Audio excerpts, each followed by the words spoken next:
With us now in our booth here is Asa Hutchinson, former governor of Arkansas and one-time challenger to Donald Trump during the Republican primaries. He has also not yet endorsed the GOP nominee. Governor, it's great to have you here. I said not yet endorsed. Is that something that we should expect, an endorsement of Donald Trump? No, you should not expect that.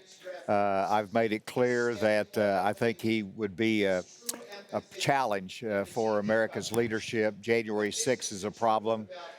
His demeanor, post-election, denial, all of that, character still counts in American politics. And so I'm here to support the Republican Party and to be a voice for our leadership across the globe. I tell you, I heard Secretary Pompeo tonight. The word Ukraine was not mentioned in his speech. It's just extraordinary that one of the most significant national security issues was not addressed. And our European allies are floundering right now, saying, where's the United States of America and where will it be under Republican leadership, but specifically under Trump leadership? So, Governor, you know the ticket now. We've seen who he selected as his vice president. Should we take this to mean you are not voting for the Trump Vance ticket this November? Well, I'm not endorsing him. I don't expect to vote for him. I said I'm not going to support somebody who's a convicted felon. It was right here on this stage. And he's done really an admirable job since the assassination attempt. I'm looking forward to his speech tonight. He has an opportunity to bring people together. It's a test not just for tonight, but beyond that. So I'm watching and I'm looking, but no, I don't think that's going to work for me. And everybody makes their own choices. Nikki Haley did, but I think it's a matter of principle for me. That the party demands too much. Well, how's that going for you? Because to your point, it does seem to be a binary choice in this Republican Party these days. You're either with us or you're against us. And as you say, you're not on board with endorsing Donald Trump, but you're here to support the party. What does that look like? What does that feel like? Well, first of all, I mean, it's been extraordinary. If you see me going through the halls here, I'm taking pictures of people. People are thanking me. Yeah, I saw you yesterday in the hallway. Being a voice of a true conservative. And you've got to remember, I was a Republican during the Reagan years when I'm not sure what Donald Trump was doing, but I believe in the principle of this party and American leadership. And a limited form of government, and it's not about a personality, it's about principles and the future, and that's what I want to speak out for, and there's a lot of other Republicans that believe the same way. Most of them aren't here, but there's a lot that are.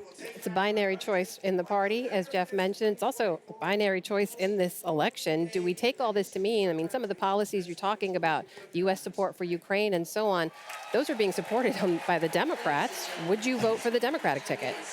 No, I'm a Republican, and I think that Joe Biden has not been a strong leader in the Biden-Harris ticket, so that's problematic in a lot of different directions. So, yes, it's a frustration and many share.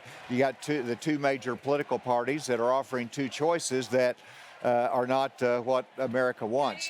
You know, I'm hopeful, and if Trump is elected president, I want it to be successful. But you know, between now and then, I've got a voice that matters, and I'm going to raise it.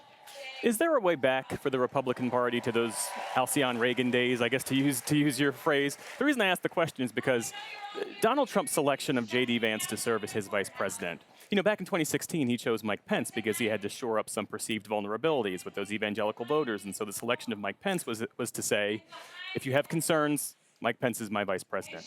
The selection of J.D. Vance suggests that he is looking for someone to promote the MAGA movement, that J.D. Vance is a more consistent and articulate messenger of the MAGA movement, and that if this ticket wins, there's really no turning back for the Republican Party. Is that how you see it? Well, that's a risk, and J.D. Vance certainly doubles down, and he's young, and you know, there might be some competition down the road, but he's in a prime position to carry on MAGA double down. And that's problematic. He gave a great speech yesterday, of course. His personal story is terrific. And so there's reasons that Trump selected him. I think he can make a difference for him in some of the Midwestern states. But I think you'll see him turn to an attack dog mentality, typically of vice presidential candidates. You know, he is just firm as can be and intellectually supportive of a more isolationist United States of America. That's not the Republican Party that has robust leadership. I want our party to be the pro-America party and not the pro-Putin party. Governor, as you know, we're speaking at a time of incredible political tensions, of rising political violence. And one of the things we heard coming into this week was there was going to be a toning down of rhetoric that I think it's fair to say we have not seen expressed on this stage. You mentioned you're looking forward to hearing President Trump's remarks tonight. You know, he ripped them up and changed them, or so they say, after the assassination attempt. What do you want to hear him say tonight? Well, first of all, leadership matters, and I think President Biden saying, let's reduce the harsh rhetoric, President Trump mirrored that, and it's made a difference in the convention, even though you've still got some fire breathers that are out there. It's still, believe it or not, toned down for what it could have been. This was toned down the last few days. Exactly. That's how you say it. Good to know. But Okay. From President Trump tonight, I expect him to take the high road. It's an opportunity to build an image that he wants to reach out to America, to be introspective and serious about what happened to him. So I think it's going to be a really great speech. The only thing that I worry about is I understand it's supposed to be over an hour long. Yes, sir. And that moves you into the entertainment venue. And when he starts doing that, who knows what he'll say. Can I ask you a question about President Biden setting politics aside? You've known him for a long time. How do you feel about his predicament as you have top Democrats in the House and Senate effectively trying to push him out and find a new standard bearer atop the ticket? Well, first of all, as a human, as somebody who knows that Joe Biden has given his life in service, that it's a sad day. And of course, I look at it and I'm thinking, why didn't the family address this and encourage not to run? He should have decided not to run a long time ago with the health concerns, and has put the Democrats in a very difficult position, obviously. So you feel for him. You want him to recover from this, and you want him to go out, if he does step aside, with a lot of dignity. And I think he'll get a tremendous amount of national respect for putting the nation's well-being ahead of his own. So, you know, I think everybody will feel that way if he makes that decision.